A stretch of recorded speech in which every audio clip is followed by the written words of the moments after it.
The gift of giving is what one social media innovation makes possible all year long. David Pogue shows us how it works and who it helps in our cover story. Morgan Stickney of Bedford, New Hampshire, has always been something of a mermaid. What are all those? They're just medals from over the years. By age 14, she had a room full of swimming medals and was dreaming of the Olympics. This was at sectionals. That was when I was ranked top 20 in the country. But one day, in 8th grade, her entire life changed. I was walking to swim practice, and then my left foot just all of a sudden started hurting.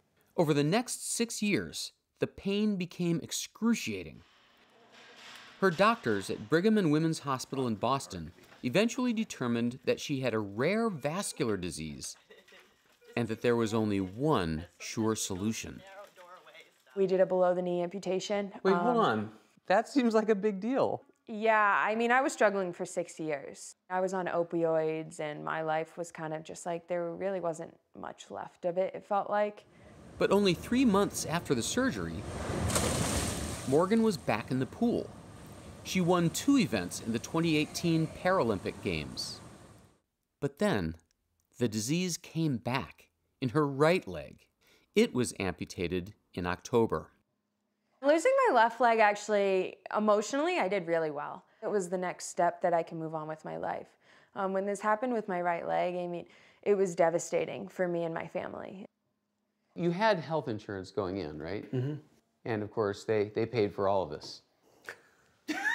That would be wonderful. You do pay a large portion, of course, but there's so many expenses that are not covered. Tony and Sherry Stickney have spent over $250,000 of their own on medical expenses. And they're in debt. During these medical procedures, is there a tally in the back of your head going, oh my God, how am I going to afford this? Never even thought about it once. Most important thing is getting Morgan healthy. Mm-hmm.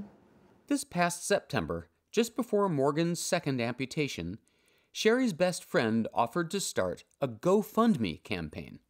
She said, I think that this would be something that could really help you guys. It's not something that we would ever have hoped that we would, have to get involved in other than to donate to somebody else. But Morgan needs a lot, long term. GoFundMe is a website where anyone can appeal to the public to contribute money for pretty much anything. Before it was founded in 2010, you might have waited for help from the government or charities if you were in trouble.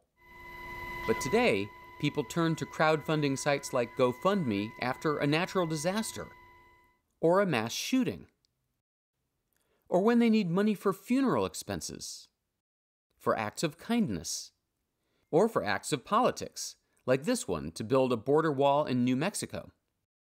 But 1/3 of all GoFundMe campaigns are for medical expenses like Morgan's. So far, her campaign has raised more than $45,000. We've become the world's largest crowdfunding site. People think of it all the time. When there's a problem, you start a GoFundMe. Rob Solomon is GoFundMe's CEO. More than $9 billion has been donated on the platform. And this is pretty staggering. 120 million donations have happened on GoFundMe. This is our homepage, and right up here, just start a GoFundMe. GoFundMe wouldn't tell us exactly how many campaigns are on its site, but says that 10,000 new campaigns are created every day. There's no charge to set up a campaign. You can ask for any amount of money, leave the campaign running as long as you want, and keep whatever comes in. There are people who are going to see this, who are going to go, it's that easy? I could do that for myself? Should we set some expectations on how many of them actually succeed? They don't always hit their goal. The reality is you have to tell a very compelling story. You have to be very transparent about what you're doing. You have to share your campaign. Sharing means spreading the word on social media like Facebook and Twitter, or even the news media. The more eyeballs you can get on a fundraiser, the more potential it has to raise money. For years, GoFundMe kept 5% of every donation for itself, plus 3% for credit card fees. But in 2017, CEO Rob Solomon made a change. Instead of taking a cut of every donation, GoFundMe now asks every donor for a voluntary tip. There's no way that would work. It works. It works very well. The majority of people who donate on the platform actually leave a small tip. Well, okay. It's wonderful that this for-profit Silicon Valley tech company is actually helping people every day. But it's not all sunshine and bunnies. Whenever a lot of money changes hands, there are always scammers nearby. New tonight, a Chester County woman is arrested for faking cancer, charged with collecting donations through a GoFundMe page. And then there was the New Jersey couple who raised over $400,000 to help a noble homeless man. Turns out the three of them were working together to scam the public. What's to prevent that sort of thing from happening? We've probably added 100 people just focused on nothing but trust and safety, as we call it. So we're using a lot of technology. We use machine learning and artificial intelligence. It's very rare. We have less than 1/10 of 1% of our campaigns have any type of misuse associated with them. Of course, that number includes only the scams that GoFundMe catches. Fortunately, when it does, GoFundMe says it refunds all donations. Anytime you have a fraudulent transaction, I think that raises a lot of concerns because it reduces trust. Una Osley is the Associate Dean for Research at the Indiana University Lilly Family School of Philanthropy. We started tracking disaster giving going back to 9/11. She studies the economics of charity. If people give money to crowdfunding campaigns, are they then less likely to give to traditional charities?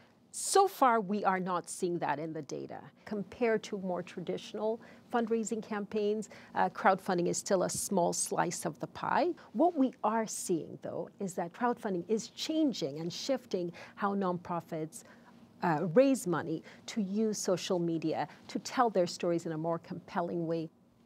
Some charities, like the American Red Cross and United Way, have even partnered with GoFundMe to help raise money. Meanwhile, CEO Rob Solomon encounters the best and the worst of human nature every day. If bad things happen, it's like a dagger in the heart. But I think people are innately good. I would like to believe that. It's true. I can prove it every day. Okay, roll back. As for Morgan Stickney, her fight continues. She'll soon get a second prosthetic leg to match her first one. It has mermaid scales on it. For a swimmer, of course. Yes. Part human, part mermaid. In the new year, she hopes to be back in the pool, training for the 2024 Paralympic Games. Your legs don't define who you are. Cheered on by her GoFundMe supporters. To hear that people from all over the country believe in me and that they think that I'm an inspiration means a lot to me because I'm just trying to live my life and get back up on my 2 feet.